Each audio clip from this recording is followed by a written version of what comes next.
Women Taking the Lead, episode 210. Small confrontations typically prevent big confrontations. And the reason I think a lot of people are confrontation averse is because they've been only encountering big confrontations.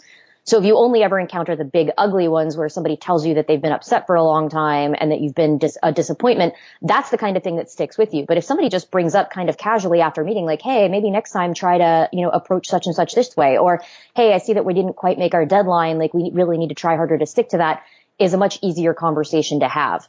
So, kind of like those micro adjustments are a little less painful. Hello, my name is Jody Flynn and welcome to Women Taking the Lead, where we are all about creating blasts of inspiration to help you overcome self-doubt so you can lead with confidence, integrity, and a sense of humor. Have you grabbed your copy of my best-selling book, Accomplished: How to Go from Dreaming to Doing? Head over to womentakingthelead.com/accomplished to access the secrets to achievement and success. Now, your future awaits, so let's get started. Hello, everyone, and thank you for joining us today. I'm here with Erin Robbins, who has been working in analytics and marketing for the past 15 years for enterprises, agencies, and startups. She has lived around the country as well as internationally and currently calls Columbus, Ohio home. As GinzaMetrics President and COO, Erin helps lead product strategy, sales and marketing, and organizational operations. When she's not busy with Ginza, she's likely spending time with her bulldogs, enjoying a beer, or doing something active. Erin, I love it. Thank you so much for being with us. And that's just a quick 10,000-foot version of who you are in the world. So if you could, tell us more about you and your own humble beginnings. Yeah. So, I started out in Raleigh, North Carolina, where I went to school in terms of work. But prior to that, I am from a family that moved around a lot. The first assumption is always military, but my dad actually designed golf courses. And so we kind of moved around and traveled around the world, and I got to see a lot of really kind of interesting things. But I also had kind of a, different childhood in terms of not being in one place a lot. So when I graduated college, at the time, the country was at what was going to be the start of a couple of pretty big recessions, right? And I decided that I might want to be a lawyer after working for a couple of years. So I took the LSATs and moved to California to pursue a law degree. I think after meeting some lawyers and going to kind of orientations and things, I realized I actually didn't want to continue down that path and found myself in a job that was paying me under $30,000 with a studio apartment that cost basically every penny I was making. So I started working some additional jobs on the side, nothing glamorous, right? Cleaning up after events, editing copy, small time ghostwriting, anything I could get my hands on.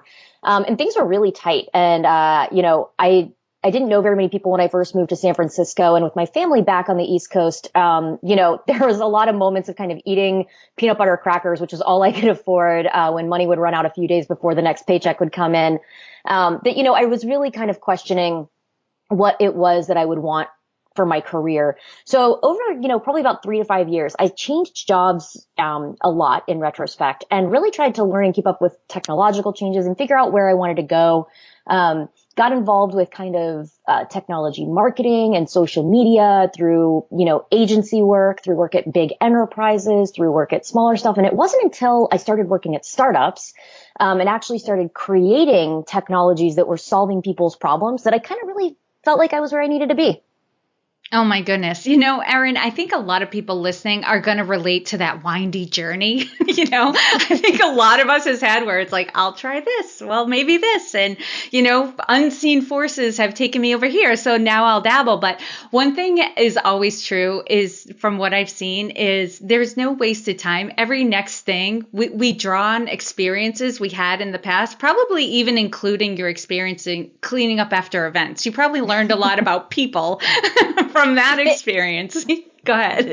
Things I wanted to know and didn't want to know, things that made me, I think I wanted to say more tolerant, right? Right. Those moments where you're like, I can't undo this. I can't unsee what I've just seen. Yes, exactly. So, but I love that you've definitely, built a career, built a life for yourself and made it your own. And, and just from the chat we had before and just starting off, like, I love hearing you talk and can hear how confident you are and having really owned your journey, but I always like to start the guests off like, let's start with a low moment, right? Just for fun. You know? And you made me choose just one from the plethora of opportunities. I know, the one, like the all-encompassing one. But you and I and those listening know we're constantly facing these moments where we're playing small. It takes something to put yourself out there, to stretch yourself, to try the next thing. So, Erin, if you could share with us your playing small story, the one you chose,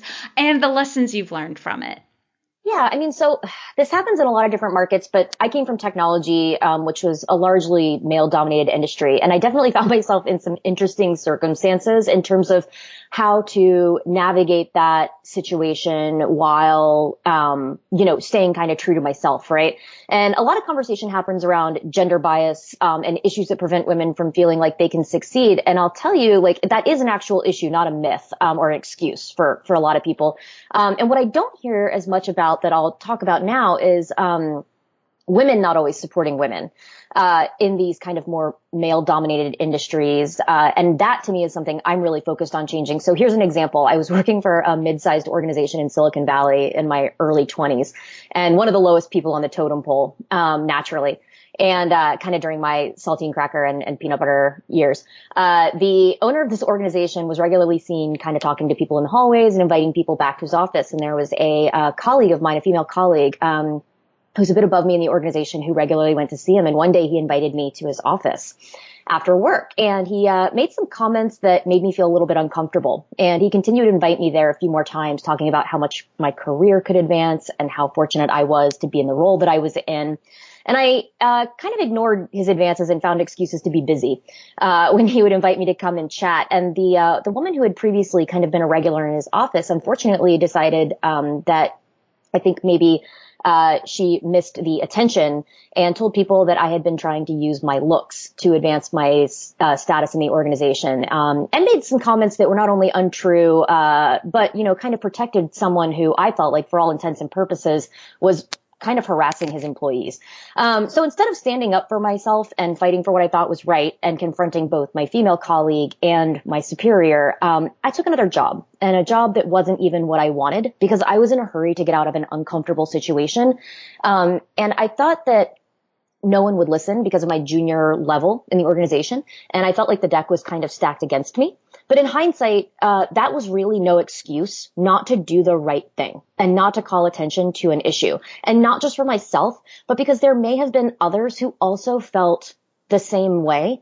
And so I really felt like what I learned was, size or stature is not a determinant of doing the right thing and doing what you think is appropriate for yourself and for your organization.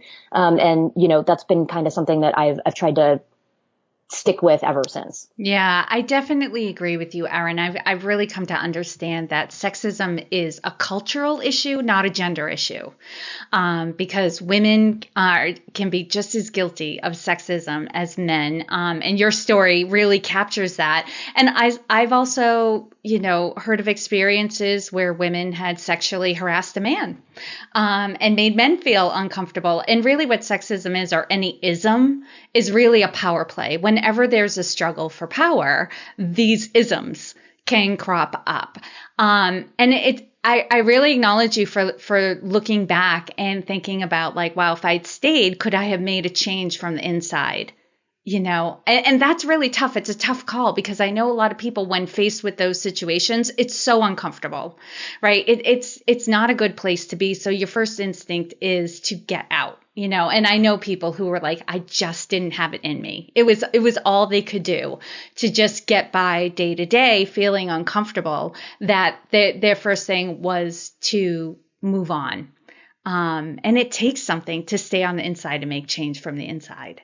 And I think that we all have this kind of, we've heard stories about, what happens when you are a whistleblower or bring things to light and how people may feel about that. And at the end of the day, I mean, even if it wouldn't have actually changed anything, I'll never know if anything would have changed because I didn't stay, right? So, that is one of those things. And the only good I see in something like that was I do believe it taught me a lesson. I do believe it helped me make better choices in the future. And I do believe that sharing things like that is kind of the responsibility that you have when you learn an important lesson like that, which is, hey, you don't have to go. You don't have to stay either. But what you should do is you should try, or you should make an effort. Right. Make a difference before you go, at the very least. Yep. Nice. Now, Erin, I'd love for you to share another story with us. And this one is about a wake-up call or an aha moment, a light bulb going off, some realization that occurs. And for some people, it's instantaneous. For others, it's a slow dawning. But in either case, there is a moment where you're ready to take action. So if you could, share with us what led up to that moment and then the steps you took that led to your success. Sure. Okay. So, I hate, cause that's so funny is like all these stories kind of maybe make me mention something negative, but I do like that, it all leads to something positive. So I worked for an agency a number of years ago where I had the fortune to work with some great colleagues and amazing clients, but the misfortune to have a truly terrible boss. And I think we've all been there, right? Chances are, if you've been around for a while, you've had to work with or for someone that you were like, this is just not a good situation. So having had some incredible bosses over the years, I felt really torn in what direction I should take because I actually did know the difference between having really great management and leadership and people to help me in my career and not. So after repeated attempts to figure out what to do to please her, started to feel futile and just got frustrating because I felt like I was on this treadmill and that the speed kept being turned up, but I wasn't going anywhere. So it just felt like things were getting harder and harder with no actual momentum. And she seemed irked by those who were trying to make real headway. And there was a lot of praise given to kind of the status quo. So a specific instance is where the team I led had won a large client for the agency, and the work we did had actually received some accolades, some public recognition. And it was really a great day for everyone, right? The new client and the recognition was only going to better the entire organization, and the owners of the company were thrilled. So later that day at a company meeting, she kind of glossed over the win and the work my team had done entirely, and added it simply as a bullet point in a deck, and then instead focused on the new ideas around note-taking that another team had proposed, saying how she loved innovation in productivity the most. And I really feel like I stayed longer than I should have, because I really loved a lot of people I worked with, and I really enjoyed working with the clients I had. And I ended up moving on to a different position, and I reflected back on something my father had told me when I first started working, which is that your only real job at your job is to make your organization and your superiors look good. And it doesn't mean that he didn't mean it in a subservient kind of a way. He meant it in if everybody's acting in the best interest of everybody else, then what you're supposed to be trying to do is support the ideals of the people who are helping determine strategy. And he always said that it was more important to like your direct manager than it was to necessarily the CEO or the head of your company, right? Because that person is supposed to be the person who is your champion for accomplishing your goals and your tasks, who's supposed to be helping you understand your role in your organization and grow your career and make sure that, you understand what it is and how you're contributing to those specific goals of your organization. And I think that what that really taught me was how I wanted to be as a manager, what I wanted to be able to give to people, and how I wanted to make people feel when they accomplish something, when their team accomplished something, as a more inclusive, we all win together, we all lose together, you didn't lose, we lost, or you didn't win, your win is a contribution to this organization, and we appreciate that. I love that, Erin. And I love how you captured both sides of it, because that has rung true for me, that as an employee, I definitely saw my job was to have my boss win. Right? To make them look good, and if I did that, I was doing my job. And by having that attitude, I actually was promoted very quickly, because doing what it took to have my boss look good was exactly what I needed to do that had me look good too. And it had my boss be very appreciative. But on the flip side of things, as a manager, and I love how you captured this, whenever we have a bad experience with the boss, it's like it becomes hardwired in us that we automatically, come from a place of, I want to make sure nobody else ever feels this way. Right?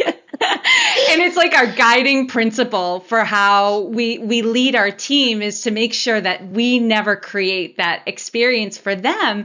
And so then it becomes this symbiotic relationship. Is if as an employee, your job is to have your boss win. And if as a boss, your job is to make sure your team has the best experience. Like, I can't imagine a better workplace to be in when all of that is happening.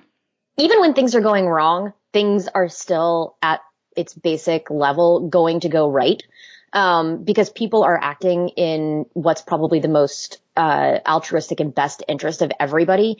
And I think that, like, you're right. You don't want anybody else to feel that way, because I know that people always say you can't take things personally, but really when you are trying to focus on making your organization and your boss look good, you do take it personally when those efforts seem to go unrecognized or seem to be rebuffed, and you start to feel, the only real word for it is rejection, right? Mm-hmm. Because all of your attempts feel to go unrecognized, unnoticed, or unappreciated. And I think that rejection is something that we don't talk about a lot in the workforce. We talk about it in relationships and interpersonal things, but people don't talk about how rejection in the workforce can really be a factor. And I think that as women, we might be more okay with talking about it, and probably it's seen to be like a softer thing to bring up, but it's really not. People feel rejection and it makes them lash out, or it makes them crave power. It causes a lot of really ugly feelings when you start to feel rejected. Yeah, it can really sting us, and especially when you consider the workplace is where you spend most of your waking hours during the week. So that's a lot of time to be in an environment where you're not feeling appreciated. Your best is never good enough, that sort of thing. And I love how your story also captured, because there have been studies done that people actually want to be appreciated more than they want to get a bump in pay. Would they reject the bump in pay? No. They'll take it. People will take money. That they'll say they'll want money, but people will leave a job where they're unappreciated faster than they will leave a job where they don't feel like they're making enough money.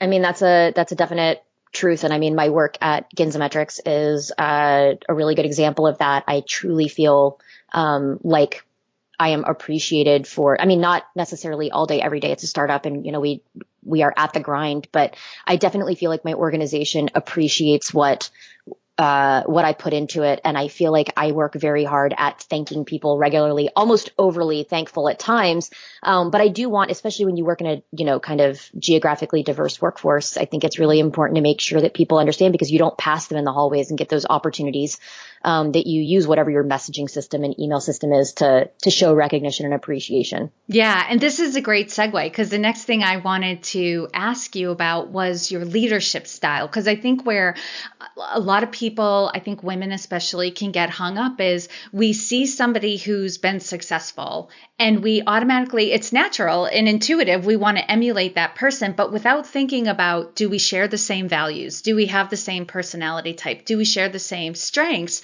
Because your leadership style is best served when it is an authentic expression of you. So, Erin, how would you describe your leadership style? I am direct. Anyone that's ever worked with me, for me, will tell you that it comes with its good and bad sides, obviously, but I firmly believe that people should know where they stand. And obviously that's not something that works necessarily for every person or in every organization, depending on structure. But this really means I don't believe in giving reviews once a year with some sort of shocking feedback that the person had no idea was coming. I try to give people commentary or feedback, both positive and kind of coaching feedback, on a regular basis, so that my team members know where they are, whether it's meeting or exceeding expectations, or where there might be room to improve. And I expect the same back from them.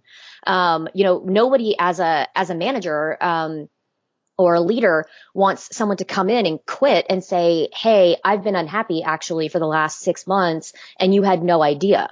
Right. So kind of that managing up, I'd like to know if somebody's unhappy incrementally or as those feelings arise, so that I can try to put things in place that will make improvements on my end as well.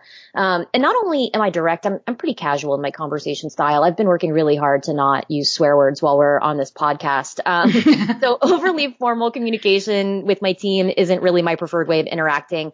And I expect people to come and speak to me pretty frankly when, when they have issues or just want to talk. I'm also sarcastic and a bit intense. So I know that my kind of intensity is not necessarily for everyone. I'm really emphatic. I tend to speak with my hands a lot and wildly gesticulate. If you've ever seen me speak somewhere, it's totally true. They kind of have to like glue me to the podium, or else I'll knock something over. And I also think that, so one of the things we were touching on early, but it's also part of my leadership style, is giving people opportunities to grow. I think it's, something that was really great in terms of my opportunity here. And it's something that we're a big proponent of at GinzaMetrics, is that if you want to tackle a new responsibility or learn additional skills, we want to foster that growth. Like I started at Ginza as a marketing director, and I'm now president and COO, which I think is a really great example to the people that we hire, that the only limits here are those that you set for yourself. And I think that when it comes to leadership, as long as someone is, so obviously I wouldn't say that if you're not getting your existing job done, I want you to go focus on some other skill set, right? Because that's counterproductive. Like you need to be exceeding or meeting the goals that you currently have for the role that you were hired for. But if you want to grow and you want to do something else, people should not be trying to stop you. Mm-hmm. And what I loved in what you said, Erin, too, is like, as much as some people like dread confrontation, you know, in those direct conversations, what they dread even more is to find out they've been screwing up months later, right? To find out they've been disappointing people, not meeting expectations, and nobody clued them into it. That's what they dread more, right? You know, and that's so true. And I find that to be true in business relationships, in interpersonal relationships, in romantic relationships. Is it's funny because I am super direct and pretty intense. I think people believe that I like confrontation, and I only think there's a very small percentage of people who actually enjoy confrontation, because you have to be a bit of a sadist. But, you know, I don't like confrontation either. I always get nervous when I have to confront somebody and give them news that I know that they're not going to want to hear, right? Like I don't take any sort of sick pleasure or excitement out of having to do that. But what I will say is small confrontations typically prevent big confrontations. And the reason I think a lot of people are confrontation averse is because they've been only encountering big confrontations. So if you only ever encounter the big ugly ones where somebody tells you that they've been upset for a long time and that you've been a disappointment, that's the kind of thing that sticks with you. But if somebody just brings up kind of casually after a meeting, like, hey, maybe next time try to, you know, approach such and such this way, or, hey, I see that we didn't quite make our deadline. Like we really need to try harder to stick to that, is a much easier conversation to have. So, you know, kind of like those micro adjustments are a little less painful. Yeah. Say something right away before it's a big deal, right? Yes. Love that, Erin. And Erin, what's one thing that you're working on right now that you're really excited about? Trying to make more sense of people's marketing spend through like better analytics, research, and content. I'm really excited about what we can do with not just like more data, but better data analysis. Mm-hmm. So historically, there's been kind of a black hole between what companies understood about where their money or efforts were going and what they actually were getting for the investment. So I think that giving people better insight starts with helping them understand what's working and not, and then kind of really showing them the information side by side. And then they can actually use recommendations to make smarter improvements and allocate their money where the money is going to make the most difference, or their resources or time, right? Which is at some point all money, right? Mm-hmm. And that's awesome. So your company makes sense of the data too. Yep. That is where we're headed. Yeah, that's awesome. Because, you know, I love numbers. I love analytics. But if there's too much and I can't make sense of it, it's like shut down. Like Google Analytics, when I first dove into that, I was like, I don't even know where to begin. Yeah, it just looks like Einstein's brain kind of dumped all over a page. And you're like, what just happened here? Right. And what do I do about it? I don't even know what to do about this. That's awesome. And on the flip side of things, Erin, what would you say is the biggest leadership or business challenge that you're currently facing? So we have a lean team that's distributed around the globe, and we have to communicate across time zones, languages, and cultural differences to meet the needs of also an extremely diverse customer base and as well as workforce. So coupled with being kind of a lean organization without redundancy in positions, we actually count on everyone to pull their weight, and sometimes a little more, to communicate well and to be a conscientious team player. And I can just tell you that, you know, that does provide a struggle sometimes. I don't even know how you do it. More coffee. What are some of the approaches you have, especially for people who, they speak different languages and they're in different time zones? So when you connect, you might not be at your best, they might not be at their best. Like, what are some of the strategies you've incorporated for that? I often try to warn people when I'm a glass of scotch or a glass of wine in, like, hey, you're probably getting, like after a certain time, Erin.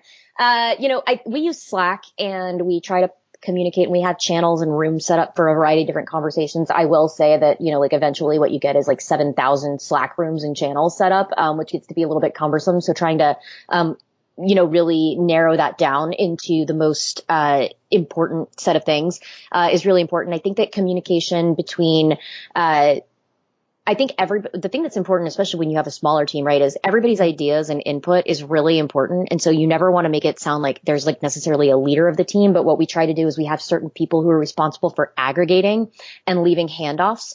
So I think that what really helps us is everybody does a check-in and a check-out. And so you can go in and read like a 2-sentence summary of what it was that their day looked like or what it is they're going to be working on during that day. So that if you sign in at the beginning, middle, or end of somebody else's kind of shift, I guess is what you would maybe call it. But you can really kind of get a quick idea of what's going on, which is really a time saver. Nice. I love that.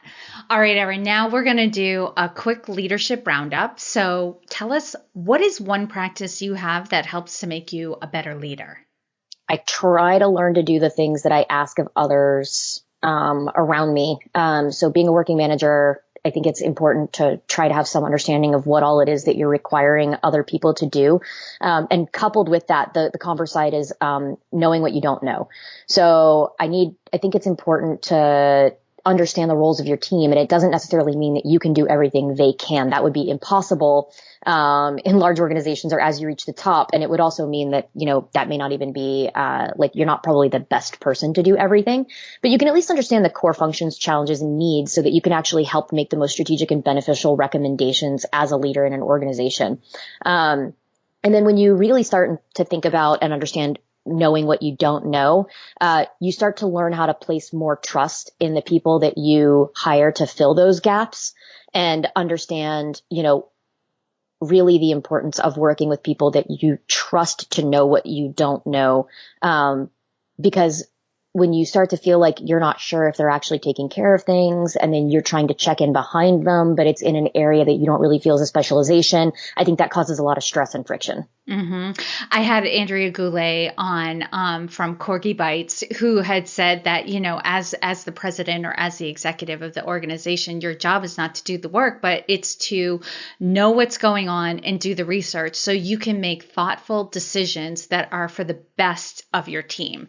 And so true. I was like, boom, right there. That is absolutely true. You just have to be in the know. And that takes a lot of time. If you got bogged down in the day-to-day work, you would not be able to make those thoughtful decisions. Perfect. And Erin, what advice would you give your younger self? Oh man, it's probably the advice I still give myself. So like younger self as in 10 minutes ago, but also 10 years ago, which is probably to have more balance, right? To make time for family, friends, healthy practices, exercise. As I've gotten older, I really tried to make more time for yoga and running and friends and family. And not just because I feel like I worked too hard when I was younger. I actually think it's because I really feel more productive and clear thinking during working time. If I don't just push to work 24/7. So because my company is a global organization, I often work at really odd hours or longer hours than kind of a typical, maybe like a 9-to-5 job. But that means that I also have to focus on getting up in the afternoon and saying like, hey, I need to take a few minutes. I need to get away. I need to rebalance and readjust. Mm-hmm. Now share with us a success quote or a mantra and why it has meaning for you. Okay, so it's opportunity is missed by most people because it's dressed in overalls and looks like work. And that's Thomas Edison. And I think it has meaning for me today because there's a lot of stuff that nobody wants to do or likes to do or thinks is like not part of their job. And at the end of the day, everything is part of your job, right? The success of your organization is your job. And whether it was written expressly in a, productivity outline or a hiring document or whatever doesn't really mean anything. I'll tell you really quickly, a fun anecdote is we had some businessmen coming in town from out of the country one time for Ginza, and I'd only been there for a few months. And we'd just gotten this new office and the plumbing backed up and their toilet was overflowing onto the floor. And these businessmen were getting in an elevator and coming upstairs. And I was literally mopping the bathroom floor and cleaning up until the moment they were knocking on the door to come into the office.